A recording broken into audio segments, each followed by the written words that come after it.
Hi guys, I am back again to do another update on some of my corals that I've gotten. Now since the last time I talked to you, I did visit Sin City Corals and I purchased some more corals for the Nano tank, and since that time I have been to Reefapalooza and got a few things there. So I'll start back, we'll go chronologically from the last time we made the video. So I'm going to point them out in the tank.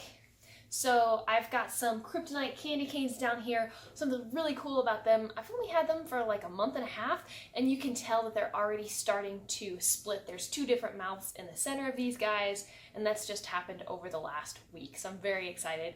Another coral is doing very successful in the tank. Let's see. Next up, I've got these two polyps up here, these zoas. So there is the Gobstopper, that's the bright orange and green one, and then next to it is the Mystique zoas. So those are pretty cool, and I love how large they are and how much they've opened up. The Gobstoppers didn't actually open up. It took them a week to all fully open. So now that they're open, they're looking great, and I'm very happy. Let's see, so kind of on that up top, so there is an Idaho Grape Montipora. It's pretty cool. That's another one that I've already seen growth in, maybe about a half an inch of growth already. It's kind of hard to tell from this angle, but if you look down on top, it has kind of like branched up off that frag plug that it came in on, so I'm very excited. Let's see. Last but not least of the new ones, so there is a rainbow Cephastria hanging out back here on the rock.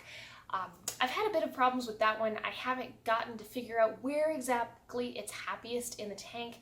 Obviously you can tell it's not as happy as this meteor shower Cephastria, but I got my fingers crossed. I'm going to give it some time. I am working on my water quality, so hopefully as that continues to improve, so will the growth and happiness of it. Now, I've got to mention water quality because I'm sure, as you can see, this wall back here of the tank is very green. I've had some phosphate issues. If I'm really honest, I haven't checked, but I've got all of the signs that I have really high phosphates. And I recently did a water test and I had really high magnesium, really high calcium. So I've been doing back-to-back water changes I think almost every single night for the last several days, so hopefully I'll get those parameters back where I need to go.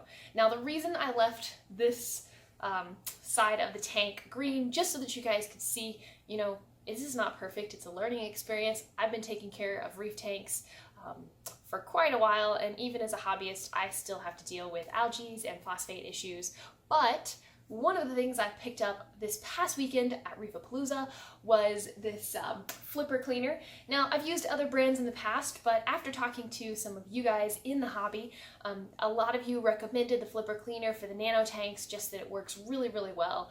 And honestly, I like this blade that it has on it because I've got some of these corals up here kind of close to the front glass, so I need something that's going to be thin but also get really close to that sand line and get it clean. And as you can see, it's done a really good job cleaning these two sides of the tank. So tonight, now that I've shown you this video, I'm going to go ahead and clean this other side.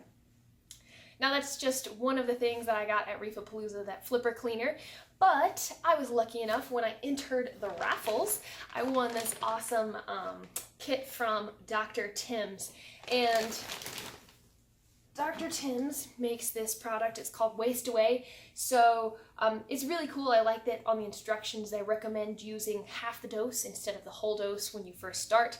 So I've actually been using this to help treat the phosphates in the tank and get them down to a manageable level. But I've used this product in tanks in the past and have seen amazing results, so I'm confident in using it here in my tank at home.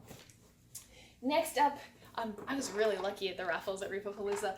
I won the Sumpless ATO. I have needed an ATO for so long, and I'm really glad that I've got it. Once the show season is over and I have a bit of time, I'm going to get this set up for this tank because honestly, I am topping this thing off almost every single day. There's so much evaporation going on with it, but yeah, very excited for this. So let's go on to other things that I purchased at Reefapalooza.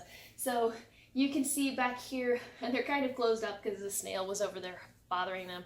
I finally got my rainbow or orange clove polyps. It depends on who you talk to. I saw them last year in 2018 at Reefapalooza, and fell in love with them. I know some people say that, you know, they're kind of obnoxious and they'll take over your tank, but I really love the color, like the pops of color that you get from those polyps, and I love the flow that they bring to the tank. So I'm very excited to finally have them in my system here.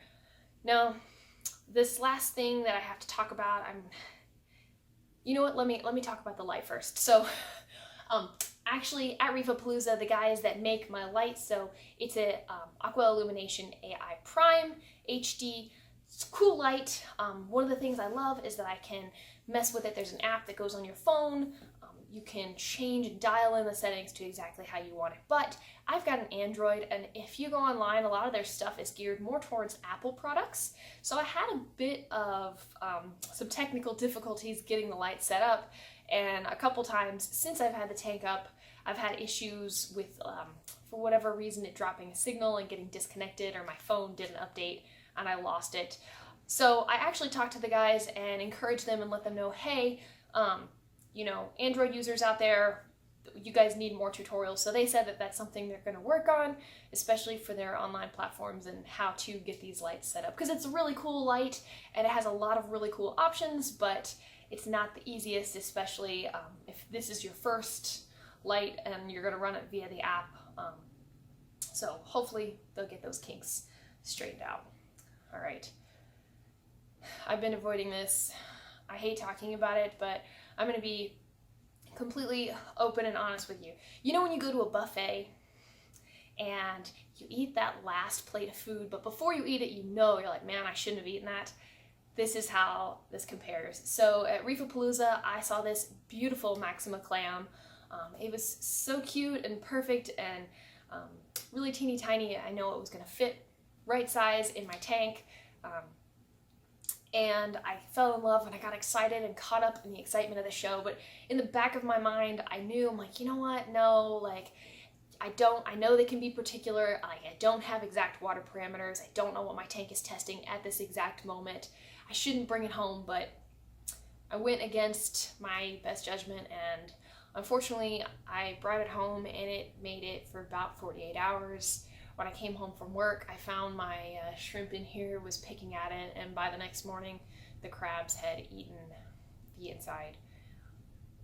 So that is a huge bad on me. You know, I've been in the hobby for a while, and I know better, and I get excited about a cool new thing that I want to put in my tank, and, you know, I knew the research, but, like, I didn't know what my tank was testing. I should not have brought that home. So, the guy that I got the clam from, Clam Mania, his clams are awesome. I know friends that took his clams home, so I know it's not one of his clams. It was completely on me, but definitely do your research, guys. If you think for whatever reason that there's something you shouldn't be putting in your tank, or you're just not ready for it, go with your gut and you know, wait a little bit longer just to make sure that it's going to be successful. Because ultimately, when we're successful, we're enjoying the hobby and we're furthering the hobby and the industry as a whole. So just be careful and do your research and make sure that you're prepared.